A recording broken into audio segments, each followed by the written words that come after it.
Hello, in this video we're going to be talking neurotransmitters, so let's not waste any of your time. Let's get right to it.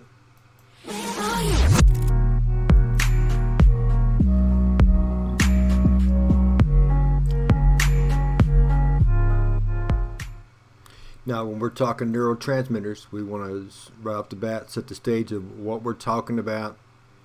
But we're talking amino acids put together in a particular way to form the neurotransmitters. So obviously their amino acids are their monomers. That makes them in the protein class. And as you can see, there's over 100 of them. But again, it's a collection of amino acids put together in a particular manner. And we're going to look at some, and there are strings of amino acids. So you can see just what we're talking about there. But different classes, categories, the acetylcholines, that's the ACHs that you will see from now on. That's a particular class. The GABAs, the aspartates, the glutamates, those are all different types of neurotransmitters.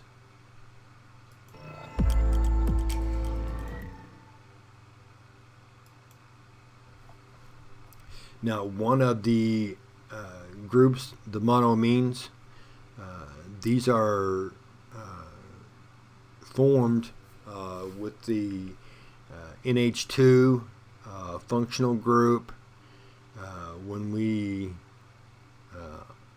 in your biology class, when you look at proteins, hopefully you talked about the R group, if you know what that is. But if not, we'll talk about it in class individually. But that R group on a protein is what determines the function of the amino acid. So anyway, you get those groups, and in some cases you get the COO group, and that's removed, and the NH2 is placed on there, and we'll look at these. But some of the major ones, you can see there: epinephrine, norepinephrine, dopamine, histamine, serotonin. All those are super important neurotransmitters.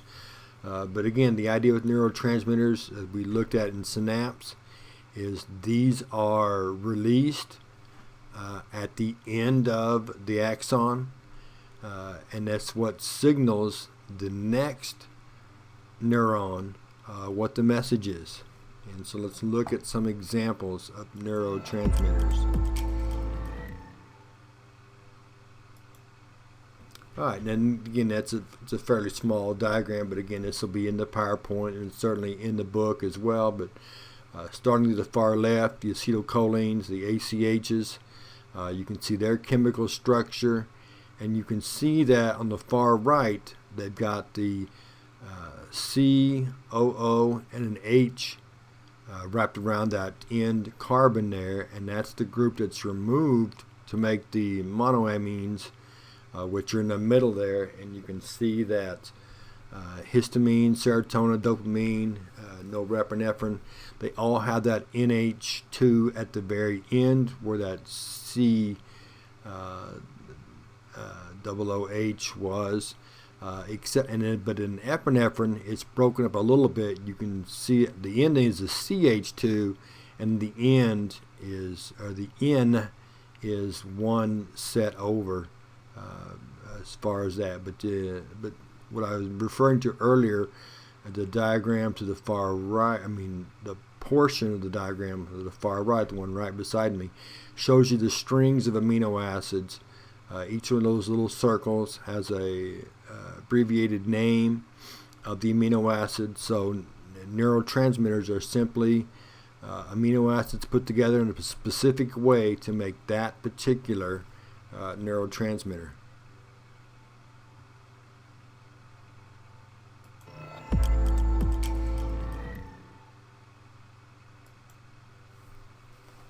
And of course, if you can, when amino acids are put together, that's called a peptide, which is what makes the protein. And so these are peptides, but they're referred to as neuropeptides because they're a part of the neurotransmitter groups. You can see that a chain of these, anywhere from 2 to 40 amino acids long, is what makes them up. And neuropeptides have a much longer lasting effect, as you can see. They also play a part in digestion and hormones, and they just have quite a diverse characteristics and functions.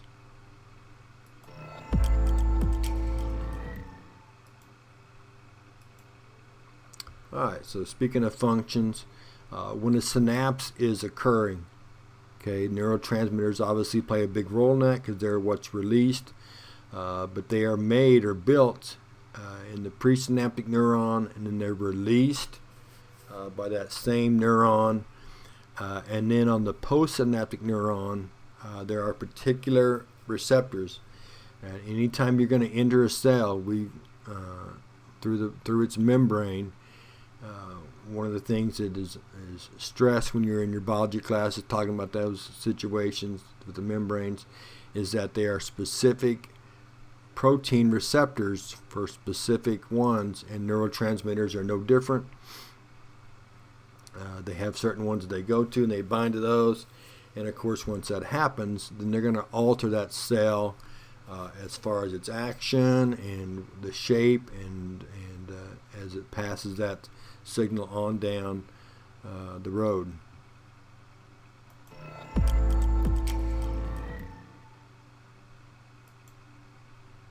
Alright, so looking at some specific neurotransmitters, we mentioned the acetylcholines, the ACHs. Their focus is getting skeletal muscles to work. Okay, they can also do some inhibiting cardiac muscle, and obviously that doesn't mean to stop the cardiac muscle from working. We wouldn't want that. But we mentioned in our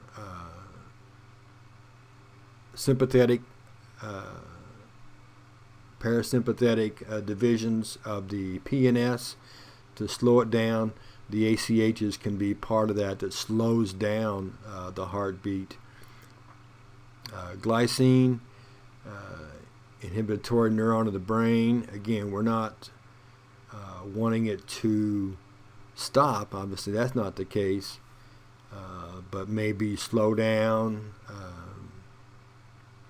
wind down, especially when you're asleep and resting and things like that.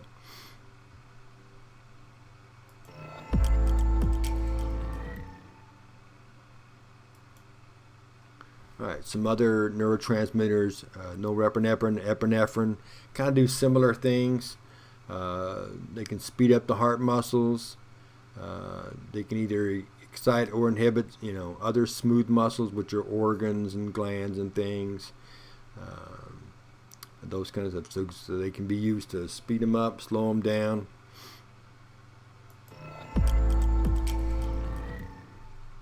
Well, that's our video over neurotransmitters. When we come back together next time, we're going to be talking about specific synaptic transverses situations. We'll see you then.